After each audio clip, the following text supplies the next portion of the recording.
Postal ballot की गणना के बाद उसका परिणाम पहले घोषित करना अनिवार्य है और अगर आप अंत तक पहुंच गए हैं ईवीएम में तो उसको रोकिए जब तक पोस्टल बैलेट का आप परिणाम घोषित न करें। इसके बावजूद, और ये हमारी याचिका है, ये हमारी कंप्लेंट थी आज चुनाव आयोग से, चुनाव आयोग ने गाइडलाइंस द्वारा इस स्टैट्यूटरी रूल नियम को बदला है। वो नहीं किया जा सकता, कानून में गाइडलाइंस द्वारा किसी रूल को नहीं बदला जा सकता।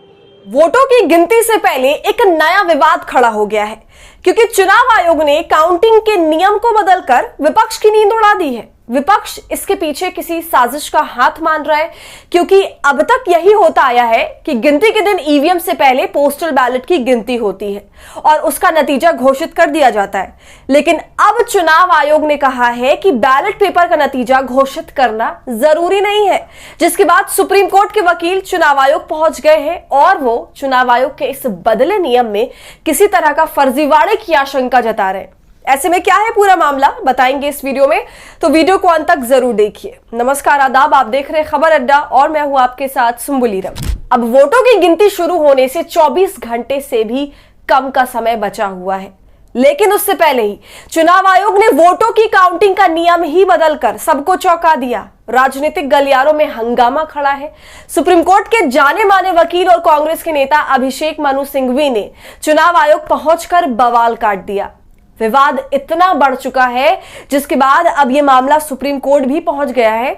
सुप्रीम कोर्ट में चुनाव आयोग द्वारा गिनती से 24 घंटे पहले बदले नियम पर सुप्रीम कोर्ट में भी याचिका दायर की जा चुकी है। वहीं सुप्रीम कोर्ट के वकील अभिषेक मनु सिंघवी ने पुराने और नए रूल को लेकर क्या कुछ कह रहे हैं, पहले आप वो सुन लीजिए। कई बार ऐसा हुआ है कि सभी पार्टियों के बीच में जो फर्क है वोट्स का वो एक्स है, लेकिन पोस्टल बैलेट्स 2x या 3x होते हैं, यानी पोस्टल बैलेट्स निर्णायक सिद्ध होते हैं परिणाम के मामले में। इसलिए चुनाव आयोग ने एक जो रूल है, प्रावधान है, जो एक्ट के अंतर्गत रूल बनता है, जो स्टैट्यूटरी रूल होता है, कोई गाइडलाइन नहीं, कोई चिट्ठी नहीं, उसके अंदर कहा है अंतर्गत कि पोस्टल बैलेट्स की गिनती पहले ली जाएगी, यानी ईवीएम की गिनती के पहले पोस्टल बैलेट्स की गिनती ली जाएगी। ये रूल 54A में लिखा है स्पष्ट रूप से। इस बात को कई बार अलग अलग रूप से चिट्ठियों द्वारा और गाइडलाइंस द्वारा चुनाव आयोग ने दोहराया है। 2019 में बड़े स्पष्ट रूप से कहा कि पहले आप पोस्टल बैलेट की गिनती शुरू करिए, उसके कुछ समय बाद आप ईवीएम की गिनती शुरू कर सकते हैं, लेकिन, और ये बहुत अहम बात है, आप ईवीएम की गिनती खत्म नहीं कर सकते या परिणाम का अंत नहीं कर सकते जब तक पोस्टल बैलेट का पूरा रिजल्ट गणना के बाद घोषित न हो जाए। यानी पोस्टल बैलेट की गणना के बाद उसका परिणाम पहले घोषित करना अनिवार्य है और अगर आप अंत तक पहुंच गए हैं ईवीएम में तो उसको रोकिए जब तक पोस्टल बैलेट का आप परिणाम घोषित न करें। इसके बावजूद, और ये हमारी याचिका है, ये हमारी कंप्लेंट थी आज चुनाव आयोग से, चुनाव आयोग ने गाइडलाइंस द्वारा इस स्टैट्यूटरी रूल नियम को बदला है। वो नहीं किया जा सकता, कानून में गाइडलाइंस द्वारा किसी रूल को नहीं बदला जा सकता।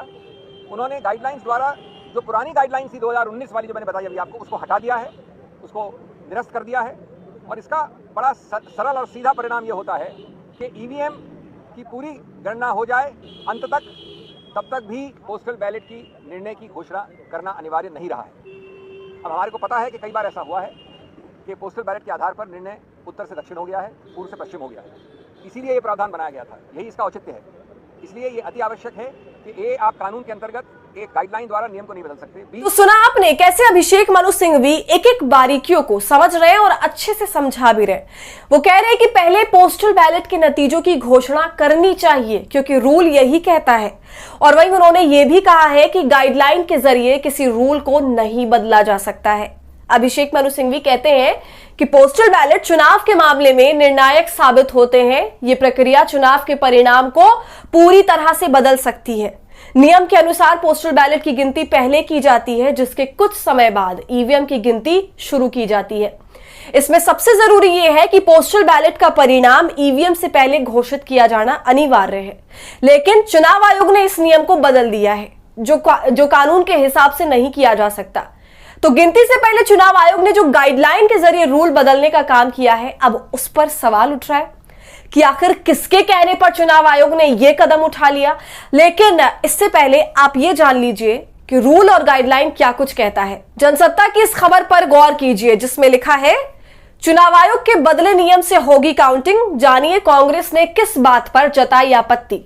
दरअसल विपक्ष ने चुनाव आयोग से मिलकर 2019 की तरह काउंटिंग की मांग की है। गठबंधन ने चुनाव आयोग से मई 2019 के पत्र को वापस लेने और चुनाव संचालन नियम 1961 के नियम 54A के अनुरूप निर्देश जारी करने के लिए कहा, जिसके मुताबिक रिटर्निंग अधिकारी पहले पोस्टल बैलेट्स की गिनती करेंगे। दरअसल 2019 के लोकसभा चुनावों तक पोस्टल बैलेट की गिनती पहले की जाती थी और उसके 30 मिनट बाद ईवीएम की गिनती शुरू होती थी।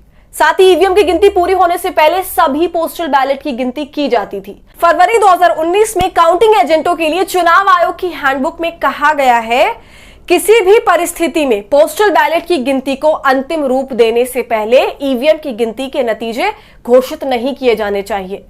वहीं नए नियम के अनुसार अब पोस्टल बैलेट की गिनती ईवीएम की गिनती से 30 मिनट पहले शुरू होती है, लेकिन इसे ईवीएम से पहले पूरा करना जरूरी नहीं है।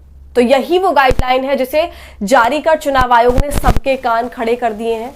तो चुनाव आयोग द्वारा बदले इस नियम पर आप क्या सोच रहे हैं, हमें कमेंट कर जरूर बताइए। और वीडियो पसंद आने पर इसे लाइक और शेयर करें। और अगर अब तक आपने खबर अड्डा को यूट्यूब पर सब्सक्राइब नहीं किया है तो अभी कर लीजिए।